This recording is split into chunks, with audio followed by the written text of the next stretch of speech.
So in the last segment, we were thinking about reactions as being either endergonic or exergonic, being uphill or downhill. It turns out that all reactions start off with an uphill segment. So no reaction is completely downhill. Even an exergonic reaction has, as you can see in this diagram, a little bit of an uphill part. And what that means is that there has to be actually a little energy put in at the beginning of the reaction, and then the reaction goes downhill in what we call a spontaneous way. But the uphill part here requires a little bit of input of energy. So that typically, that little requirement for a little bit of input of energy, if that energy cannot be gotten, then the reaction doesn't happen. So this little uphill part prevents reactions from just happening all the time. And it's what we call the activation energy requirement that a reaction must overcome or must acquire this amount of energy before it can proceed in the downhill part. It's kind of like saying if you have a rock at the top of a hill, you still have to push it before it starts rolling on its own. That's my analogy.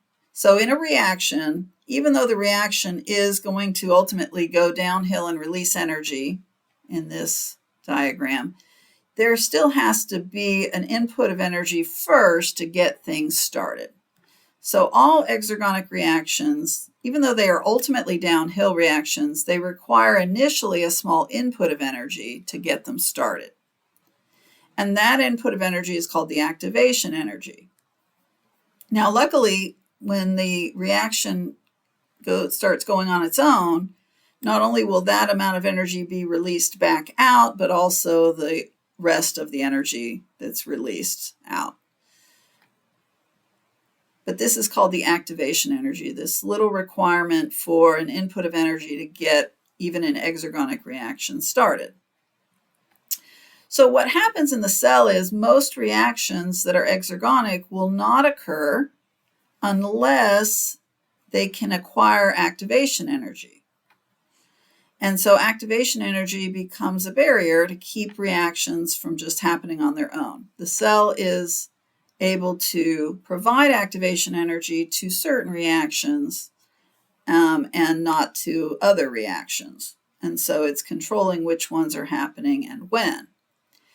But the way the cell provides activation energy is by producing what we call catalysts. And in biology, biological catalysts are called enzymes.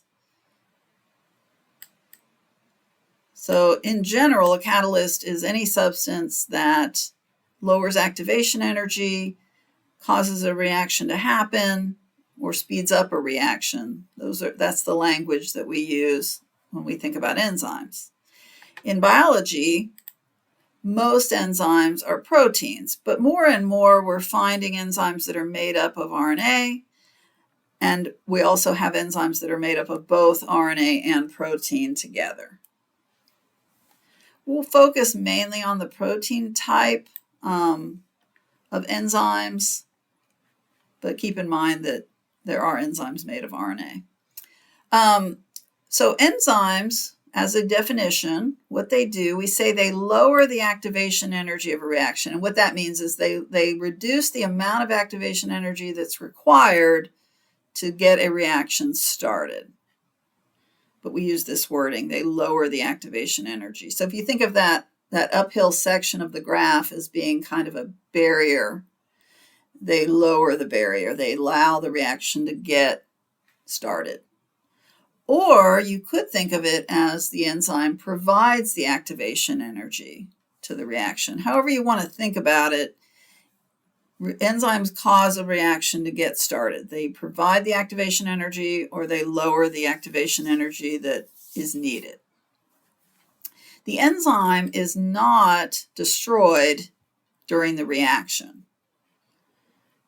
That's important. So the enzyme can be used over and over and over again for the same kind of reaction repeatedly. it can cause a reaction to happen, and then again and again and again. Enzymes, in terms of where they are in a cell, just like any protein, they can be in the cytosol, they can be attached on the inside of the plasma membrane, they can be located inside of one of the organelles, so enzymes can be located anywhere. And we've already talked about a type of enzyme, hydrolytic enzymes, which perform hydrolysis reactions, are found in the lysosome. So that would be a good example. Hydrolytic enzymes are found in the lysosome. I'm just going to put ENZ in the lysosome, which is a compartment. Lysosome. All right, so you have particular kinds of enzymes compartmentalized inside of particular organelles. Enzymes important for respiration, cellular respiration, are found in the mitochondrion. So different kinds of enzymes that are dedicated to different reaction types are found in particular locations in the cell. The way an enzyme works is it has a three-dimensional shape. So like a protein, we talked about proteins having a shape like popped popcorn. Enzymes have a shape like popped popcorn. They're globular. And there are little niches, and on this slide we call them pockets or clefts. And one of the pockets or clefts is the place where the reactant for the reaction attaches. So we call the reactant, if it attaches to an enzyme, we call it a substrate, but it's just the reactant for the chemical reaction. So the substrate attaches into one of the clefts that matches the shape. So the substrate has the same shape as the cleft in its enzyme. So each substrate has a particular shape. That means there's a different enzyme for every type of molecule, and they match in this shape. The way the substrate is shaped fits right into the correct enzyme. So there must be a precise fit for any particular substrate into any particular enzyme. And that cleft is called the active site. There can be other clefts in that same enzyme, but they wouldn't get the name active site. So the cleft where the substrate attaches is called the active site. So I outlined it in this diagram. And when that happens, we call the combination of the two the enzyme substrate complex. So in this drawing, the substrate went into the active site, and the only way we know it's the active site is because that's where the substrate went into. And then when they're together, it's called the enzyme substrate complex. And what happens, what the arrows in this diagram are trying to show, is that once the two fit together, the enzyme will bend or push or stretch and put stress on the substrate. So in this diagram, in this slide, it says the enzyme applies stress to distort certain bonds in the substrate, and that's the moment where the activation energy is lowered, or we could say the activation energy is provided. It causes the reaction then to happen. So when the enzyme is pushing and pulling on the substrate, that is called induced fit. So you can think of it as the substrate goes into the active site of the enzyme, and then induced fit is the pushing and pulling that the enzyme does on that substrate to cause the reaction to happen. And when that reaction happens, the reactant here, the substrate, is now changed into the product, and then it will come out of the active site, but now it's a product. It's changed. Bonds have been made or broken. All right, here's a different artist rendering of how this works. Same concept, but a different artist. Here they're showing the enzyme here as this gray, this is a protein, and it has two little clefts right here and right here. And the substrate is this disaccharide molecule here. And it's going to go into the active site. And so at this point, this is called the enzyme substrate complex.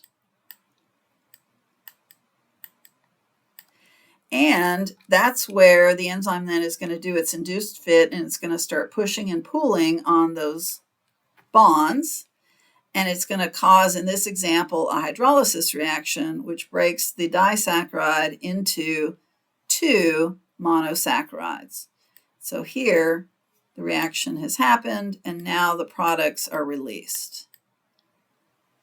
And the enzyme is still fine, so it can go and pick up another molecule of disaccharide and repeat the whole process. So this one molecule of enzyme can break apart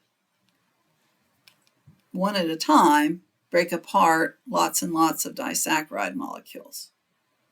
So this is called the cycle, the catalytic cycle of the enzyme, because the enzyme can be used again and again. So when you have something that's a cycle, it means that something in the story can repeat, can do it again.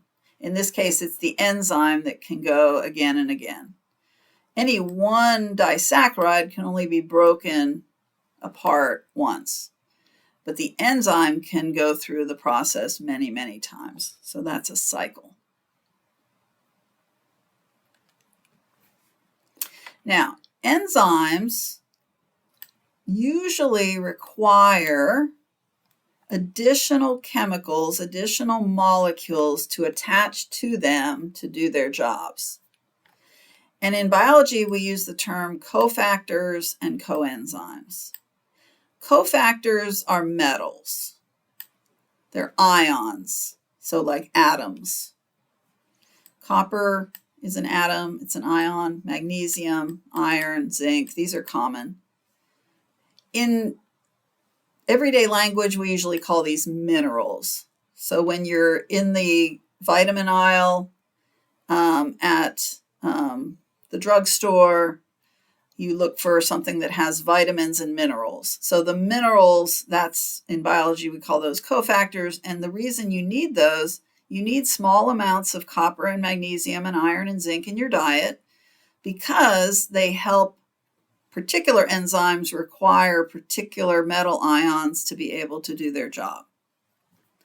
And so if you don't have enough copper, for example, or zinc, there are certain enzymes in your body that will not be able to function. Even though the enzyme is there, if the cofactor is not there, then it doesn't function. So you need small amounts of these metal ions in your diet, or you can take them as a pill. Similarly, we have this word coenzyme. Coenzyme is not a single atom. It's a reasonably large, I put vitamin B1 here so you can get a sense. It's a decent sized molecule. It's not a protein in of itself, but it's a molecule. And usually we call these, in everyday language, we call these vitamins. So vitamins are also needed. So some enzymes require a cofactor, some enzymes require a coenzyme, and some enzymes need both. But whatever any particular enzyme needs, if it's not present, then the enzyme can't do its function. So that's why you want to get your vitamins and your minerals either in your diet or you can take a supplement so that your enzymes are all functioning properly. All right, and that is important for your cells. So enzymes require usually coenzymes and cofactors. Those are very common. Remember that there are some conditions that cause a protein to denature, to unfold, and that will inactivate it. So because enzymes are often proteins, they will also respond to the same conditions. So very high temperatures will denature a protein, right? High temperatures like boiling. And so very high temperatures will inactivate an enzyme, unfold it. With pH It depends on the enzyme. Some enzymes like to have a neutral pH. We call that the optimum, their favorite, functioning conditions. Some enzymes like to have a low pH. So all enzymes have their particular temperatures and pH at which they function the best. In the human body, it's pretty common for enzymes to function very well at body temperature, which in Celsius is 37 degrees. And in the body, the pH of the body is a little bit above 7. I think usually we say 7.2, something like that is a common pH for like blood. But there are enzymes that function at other temperatures, even in the body. So in the stomach, you're going to have enzymes that function at a very acidic pH.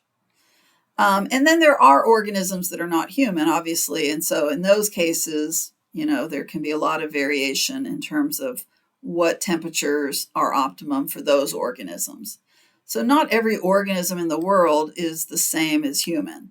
So even though human has a body temperature of 37 and a pH of 7.2, you don't want to assume that every organism is the same. But in any case, for human, those would be true. For other organisms, each organism has its own optimum pH and optimum temperatures. And so the enzymes that are working inside the cells of those organisms will work at those optimum pHs and temperatures. All right. And if you go too far above the optimum pH or optimum temperature, you might denature the enzyme. Right. So just like proteins, you can denature enzymes because enzymes are proteins in most cases. All right. All right. And then we have inhibitors. Inhibitors are, as the name implies, substances, some kind of molecule that can bind to an enzyme and cause it to not unfold necessarily, but just not be able to complete its catalytic cycle.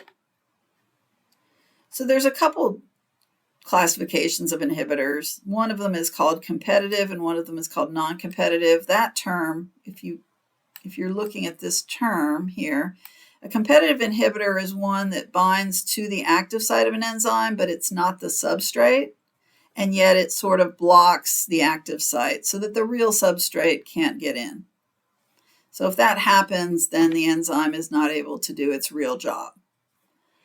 A non-competitive inhibitor binds to one of the clefts or niches on some other part of the enzyme, not the active site. But what usually happens when you have one of these inhibitors binding to something that's not the active site, it will still cause a little bit of shift in the shape of the enzyme, and therefore the active site can no longer accept the substrate. Either way, whether you have a competitive or non-competitive inhibitor, what you have is something that causes the enzyme not to be able to do its function. Some of these inhibitors can bind to the enzyme and stay there for a while and kind of block the enzyme function, but then later they can release and the enzyme can be functional again. In other cases, once the inhibitor binds, it permanently stays there and that enzyme molecule can never be functional again. And in the second case, these are what we call poisons. So poisons or venoms are usually venom, venin, and venom. You can look up these words, venom. So these things are molecules that bind to enzymes. A lot of times a poison will bind to respiratory enzymes because those are very dangerous. And they will not be able to ever release from that enzyme. And so once a poison has attached to an enzyme, if it's an inhibitor, then that enzyme can't do its job. And if the enzyme is a respiratory enzyme, and it has an inhibitor permanently attached, you can imagine why that's very dangerous. So most poisons or venoms act as these permanent inhibitors of, say, respiratory enzymes. That's fairly common for very powerful poisons.